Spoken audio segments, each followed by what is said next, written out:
Assalamu alaikum. Туғандар, айтылбай қалған бір ой бар. Мындан бір 10 күн бұрын Құндыз қарындашым жазды эле. Қырғыз жаштары менен индиялық пакистандық студенттердің ортасында орын алған окуя боюнча өзүңүздүн оюңузду билдирип койсоңуз деп мен эми жооп бергиче ортодо бир топ адамдар жооп бериптир. Арачага алты таяк демекчи Акылбек Түмөнбаев деген депутатты ушунчалык тепкилеп тезегин чыгарып салышты. Болгон ал оңоюраак айтты, анан ороюраак айтып койду да. Түпкүлүгүндө туурасын айтты. Менин оюм билгиси келсе, менин оюм деле Акылбектикине үндөш, ошонукуна окшош алды ашып кетиши мүмкүн, бирок арты кем калбайт. Ошол кырдаалдагы кыргыз жигиттеринин кыймыл аракетин мен дагы колдойм, мен дагы ошолордун коргойм. Туура эле кылды деп эсептейм. Бул боюнча мени эми тепкиге алышат. Жана Акылбек мындай баягы коркуп айтпай койгонча козутуп айтып койгон жакшы дегендей болуп, ооруну жашырсаң өлүм аш келет дегендей кылып айтты да. Анан аны азыр тепкилешип атпайбы? Улуттар арасында кастыкты козупту, анын жоопкерчилигин караш керек, жоопкерчиликке тартыш керек, президенттин кудасы эмнеге мындай сөздү айтышы керек дегендей кылып эми ал өзүнүн пикирин айтты да. Пикирин айтты, туурасын эле айтты. Эми каршы пикир, жакшы пикир кошо жүрүбөш керек да, аны эл бирлик пикирде болбош керек да, эл ар кандай пикирде болуш керек. Эмне үчүн ал жакшы деген киши жаман болуш керек да, каршы деген киши жакшы болуш керек. Аны убакыт таразалайт. Биз келечекте мылтык менен атсак, тарых бизди замбирек менен атады эстен чыгарбашыбыз керек. Анан улуттар арасында кастыкты козутту дегендей сөздү айтып атпайбы эми?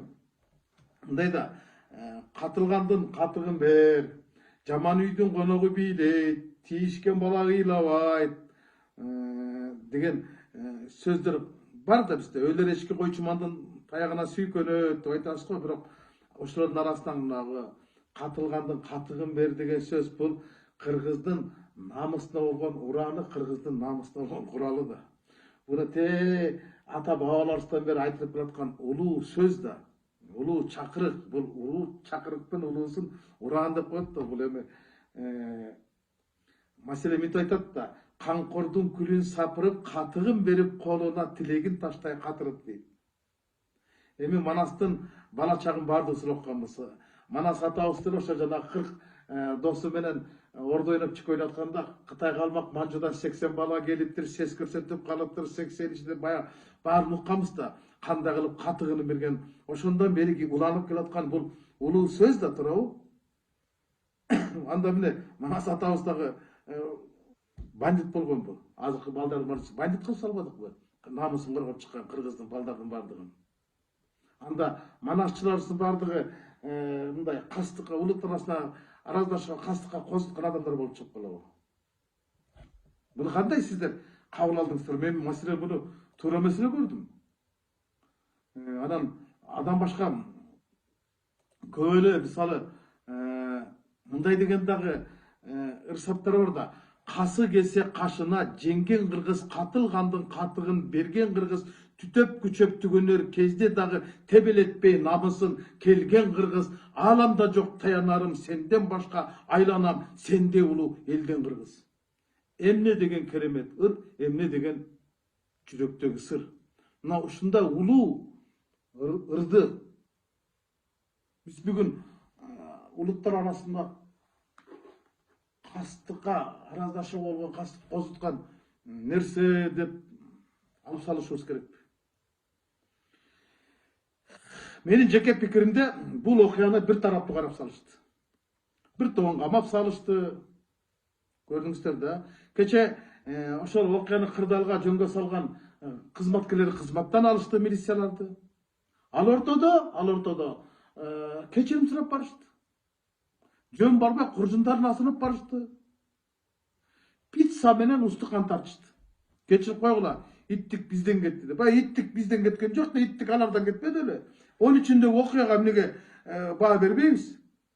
Тартылган тасманы бардыгыбыз көрбөдүкпү? Колуна эмне келсе, ошо менен кыргыздын балдарын чымындай жан чылкыратып сабашты го, таксист балдарды, туурабы? Ошого эч кандай чара көрүлбөгөндөн кийин 5 күндөн кийин 5 күндөн кийин анан кыргыздын балдары чыгышпады, намысын коргошуп туруп. Ошо 5 күнгө чейин алардын элчиси, башчылары, жакшылары ошол кыргыз таксиден кечирим сурап койсо, каршыкыртып кояман болуп баардык ордордун карап эле калды.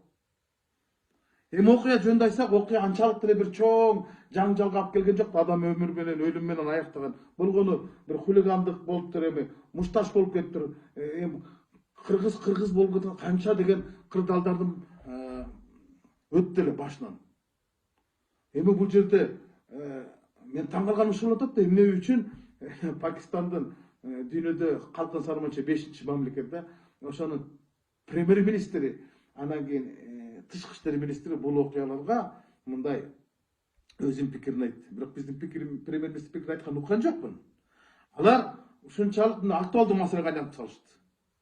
Алар Кыргызстанга дагы келип кетишти.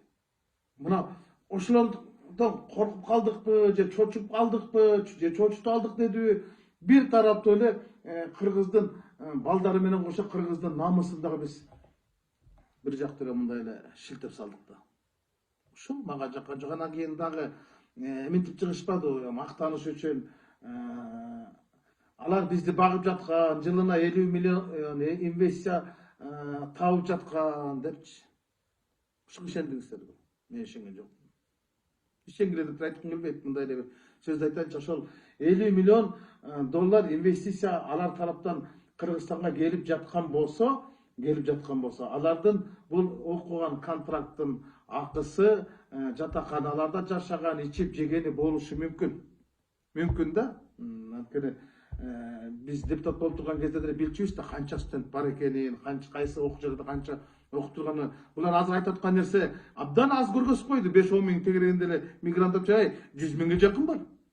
Эми көрүп атпайсыңарбы, тиги Кеминден баштап тиги Панфиловго чейин толтура го. Көлгө чейин барып эс алышып атат го. Суу самар бияк Кыргыздын кайсы жеринде азыр Индия, Пакистандык студенттерди көрбөйсүң. Бардык жерден көрүп калбадык. Бул көнүмүш адат болуп калбадыбы? Анан айтайын деген сөзүм башка да, алардан келген акчалардын бардыгы бюджетке түшкөн жок да. Анткени жеке менчик окуу жайларда алардын көпчүлүгү, алар окугандардын бардыгы дээрлик барысы жеке менчик. Алар кимге тиешелүү? Мурдагы спикерге, мурдагы премьерге, мурдагы вице-премьерге, мурдагы губернатор, бир топ мурунку үлкөн атка минерлердин жеке менчик окуу жайларда. Мына ошолордун кызыкчылыгы, бир улуттун, бир мамлекеттин кызыкчылыгынан жогору туруп калганына мен аябай капамын да. Анан жанагы тигүүчүлөр да чыкпады, мынча жумуш ордубуз жок болуп калды деп ызылдашып, бизди багып аткан киши катары аларды мактап, жактап калышпады. Качан кыргыздар Индия менен Пакистандын көзүн карап, ошолордун колун карап калды беле? Качан алар бизди багып калды эле? Кыргыз кылымдардан бери өзүн өзү багып келатпады беле? Ошол дүйнөдө калкын саны 5 болсо дагы, 5-чи болсо дагы алар бизден 10 эсе мыкты жашап кеткен жок да. Туурабы? Анан дагы бир айтып чыкпадыбы? Биз маалыматтык нерседен алдырып койдук, бизди кыргыздарды алар тепкилеп басып кетишти, бизди жапайы калк кылып көрсөтүп коюшту депчи. Мен ушуга да ишенбейм. Ушу бир окуядан эле кыргызды дүйнөнүн бардык элдер жапайы эл көрүп калыптырбы? Биздикиндей таланттуулар асыресе ал жактан чыкпаса керек го дейм. Ушу килейген 235 миллион калкы бар Пакистандан Париж Олимпиадасына 4 эле лицензия сор, 4 эле. Кымындай эле Кыргыз деген мамлекеттен 10 спортсмен кетип атат го бизден Олимпиадага. Бул спорт жагын айттым. Башка адабият, маданият жагын айтпай эле коеюн. Эмне эле биз алардан төмен туруп, алар бизден үйдө туруш керек. Эмне эле биз өзүбүздүн намысыбызды өзүбүз көтөргөн ордун эмне үчүн төмөндөп түшүрүп жатабыз? Мага ушундай нерселер жакпайт. Анан жан дүйнөмө да айтпайт. Айтып салгам келем да, тарс эткисе элечи. Биз бүгүн кандай саясат? Кыргыздан башка жоосу жок. Бул чындык. Бирок кыргыздын ала тоодон башка тоосу жок, бул да чындык. Тоолордон тоолор гана бийик болот дегендей, кыргыздан кыргыз гана улук болот. Кыргыздан кыргыз гана улуу болот, кыргыздан кыргыз гана сулуу болот. Biz özübüздün elibизди, özüбүздүн жерибизди сыйлабасак, бизди эч ким сыйлабайт туугандар. Biz özübүздүн намысыбызды өзүбүз кармап турбасак, башкалар биздин намысыбызды жек көрөт. Акчанын майдасы тыйын болот. Ала Тоодо кыргыздар кыйын болот. Анан биз эмне үчүн ушундай кыйын кырдаалда өзүбүздүн мыкты кыйын өрт балдарды мээзин сындырып, духун сындырып, эркин сындырып, бирөөрүнүн алдына салып берген такыр мен туура эмес көрдүм. Айтпайын дедим эле, айтышка туура келип калды. Кандай болгон күндө дагы биз кыргызбыз да. Кыргызга кыргыз гана күйөт. Башка бир улут же бир мамлекет күйгөн эмес. Бир уч адамдардын жеке кызыкчылыгы бүтүндөй бир улуттун кызыкчылыгынан жогору турбаш керек эле. Бул жерге андай бир тараптуу иш кылып коюшту да. Ушул мен аябай капа кылып койду. Мен аралашпайын, жооп бербей эле коеюн деген, бирок ар ойлонуп, бери ойлонуп, өзүмдүн пикиримди ортого салайын дедим. Мейли азыр мени тепкилеп Акылбек Түмөнбаевди калтырып тезегин чыгарышат. Мен ага макулмун. Бирок бүтүндөй бир элдин, бир улуттун намысын тепкилеп атканда карап турганга карап турбашың керек да. Ушуну гана айтып коеюн дедим. Мүмкүн ачуу калтырып айтып койдум. Мүмкүн бирөөлөрдү коркутуп койдум, мүмкүн бирөөлөрдү козутуп койдум. Кандай болгон күндө дагы бул менин жеке пикирим. Ушуну гана айтып койгум келди.